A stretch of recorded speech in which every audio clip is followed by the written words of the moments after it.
February. It was Tabitha Andrianis who was one of the greatest hopes for making the Olympic team. She still holds the third best time for 500 metres in Australia. Hopefully I'll go. He said she couldn't keep up the pace. I believe she's just a little bit too young and not been introduced to that sort of competition enough.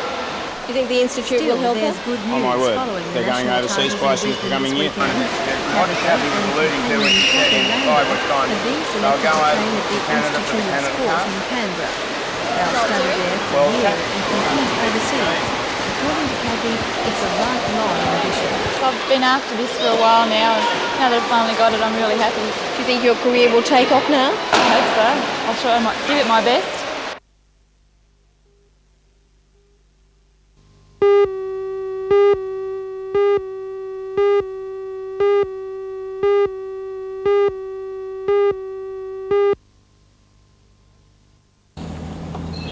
For those who have been working long shifts and overtime, the extra money is starting to at least 70 police officers a day are out of the system, although some are working on their days off.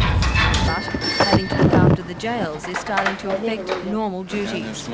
Take 70 men a day out, it's got to be felt, and it is being felt around the area, so not only those at the jail, but those that are around the other areas are finding the strain. They're working much harder, and they're having to apply themselves much more to the situation to maintain the status quo with the district. 16 policemen make the jail each day, 14 at night. The figures are double that at Cessnock. They come from mainly the Newcastle and Maitland divisions.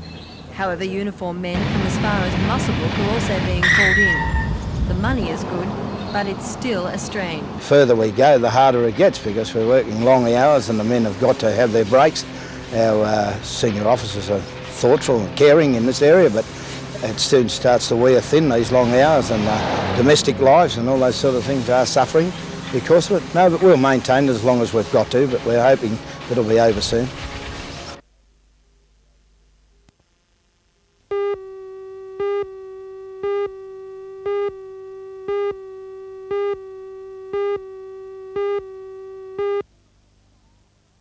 Are you walking or catching the bus?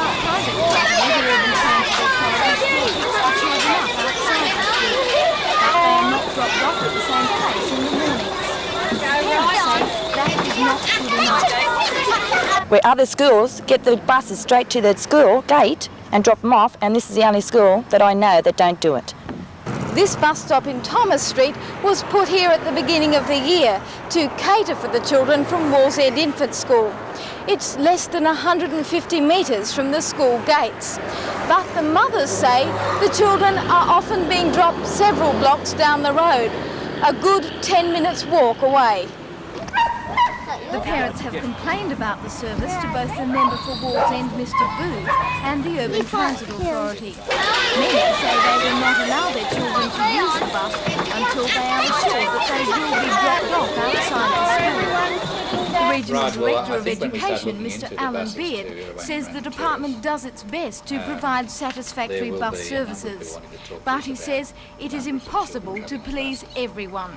We're always on the lookout to see that we're doing what we are required to do, and that is to transport children to school as economically as we can. And when we find that for some reason or other we're not doing that, then we're forced to take action. And we have auditors that are looking at these things all the time, and if they find that children are travelling, say, by a non-government bus when they should be using the Urban Transit Authority buses, well, then we have to make changes, and change is always uncomfortable.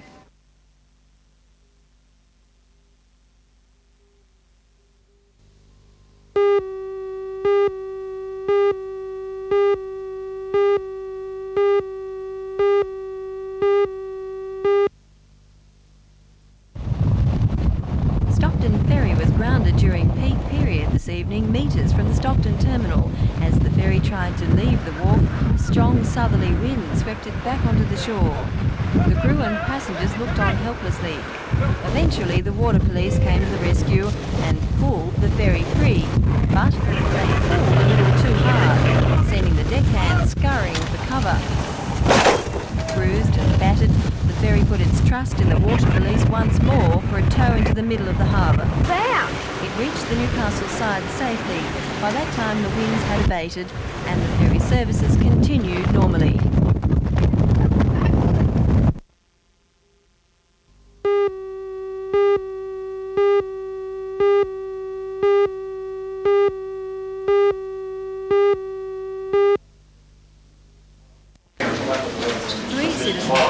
Indicated their intentions last night to try and rescind the council's decision to take action against the City Bowling Club.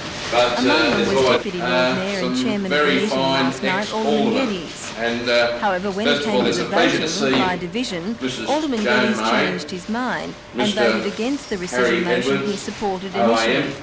The City Council decided on legal action last year when the bowling club continued to use a green for car parking after the council indicated it was against the practice. It was suggested last night that the council was discriminating against the bowling club.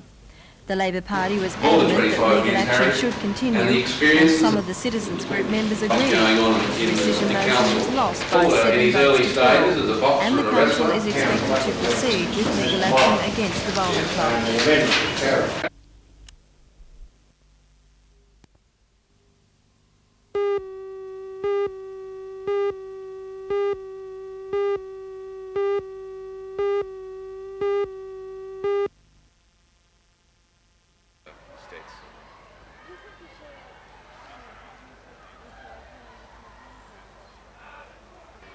So it is people here about share with us. The conditions definitely have improved, but it is not yet what it should be. I mean, conditions have improved in the matter of communication, in the question of health, in the question of education, but I feel that it should definitely, we are not there where we should be. I think we certainly do need much more for education and health.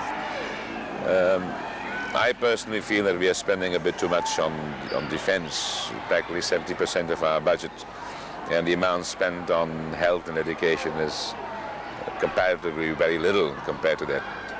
What, from your point of view, can be done to ease those problems? I don't think we can change the situation radically, but I feel that in whatever way the church can give its contribution in the fields of health and education, which actually they are doing, it could be done. It's a very small contribution, but I think a very much appreciated contribution.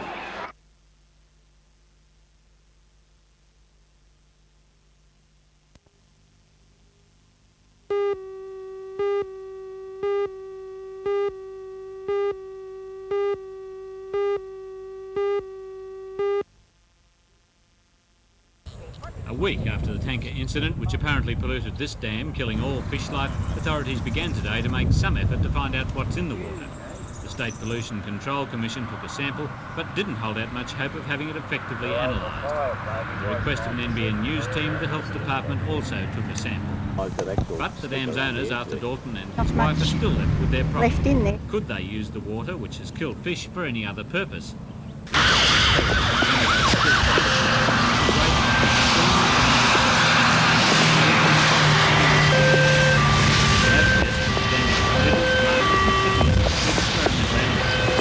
Although unsure of what's in the water, the State Pollution Control Commission still cautioned Mr Dalton against emptying the dam into nearby drains.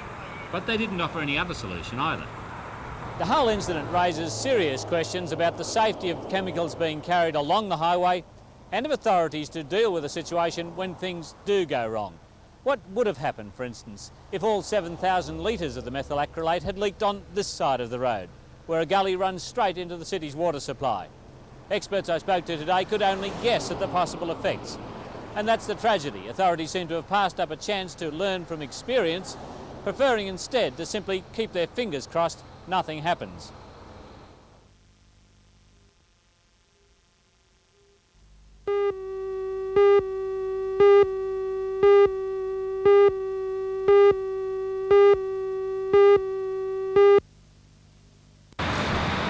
Concerned residents met at the New Lambton Heights Bowling Club last night to discuss the latest controversy over the hospital and highway plans. Apparently, the new $80 million hospital at Rankin Park is on land zone for future extension to Highway 23.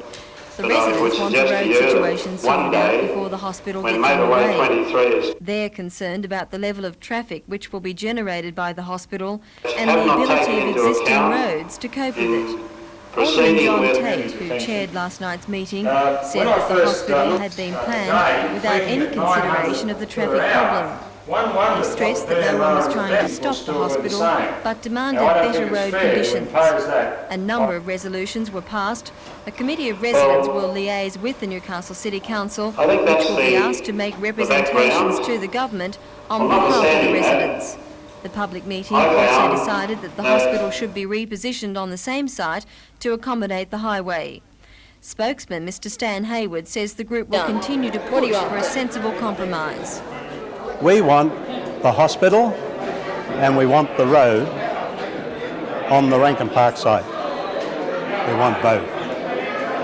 And we see no reason why the departments concerned cannot work together to achieve that end.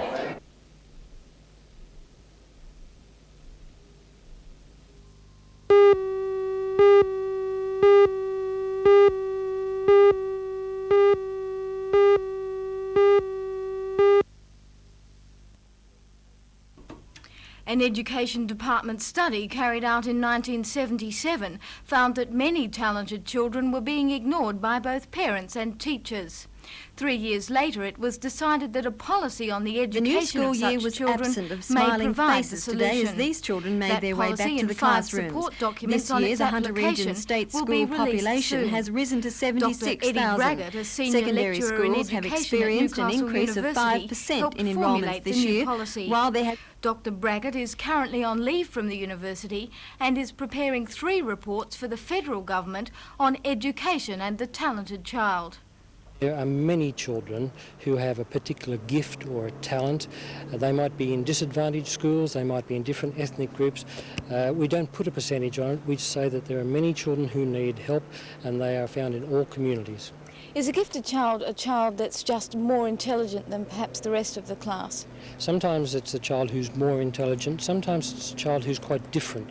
A person who doesn't think, say, 3 or 4 years ahead of his classmates or her classmates, but who think quite differently from all other children.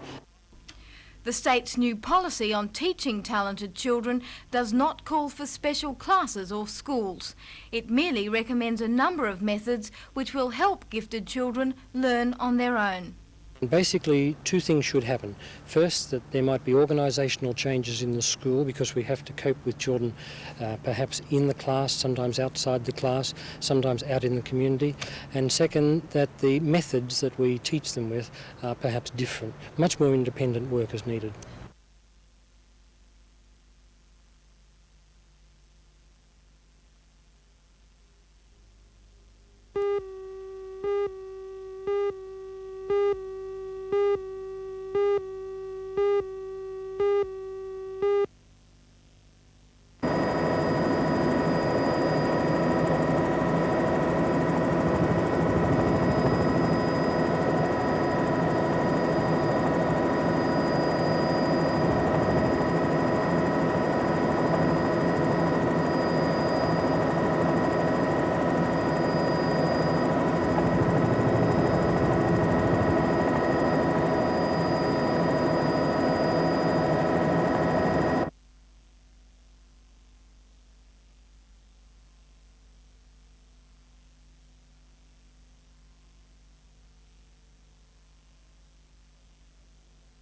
State allocations late next week. Exactly when the State Water Resources Commission will receive that money, the Glenbourne Dam at Musselbrook was among the projects specifically mentioned to receive money.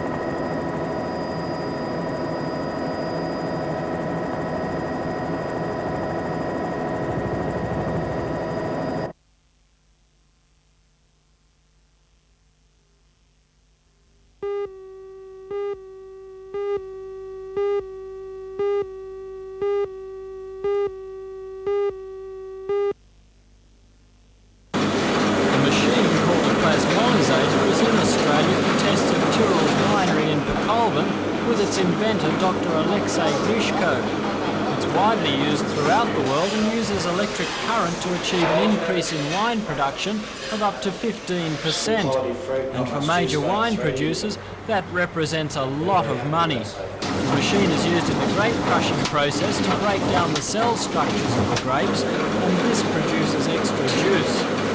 According to Murray Tyrrell of Tyrrell's Winery, the tests have proven very successful so far. Getting an increase in yield from our grapes of somewhere between 8 and 14%. And of course that means a lot when you're processing something like 2,000 tonnes of grapes. And will you be following through with the machine? Yes, we certainly will, because the initial results are very, very encouraging. We have to do further research into the quality of the wine, but to date there is no difference in the juice that we can see or that we can see by tasting, and I think we'll evaluate the whole project in May when we bring our wines out of this vintage for tasting.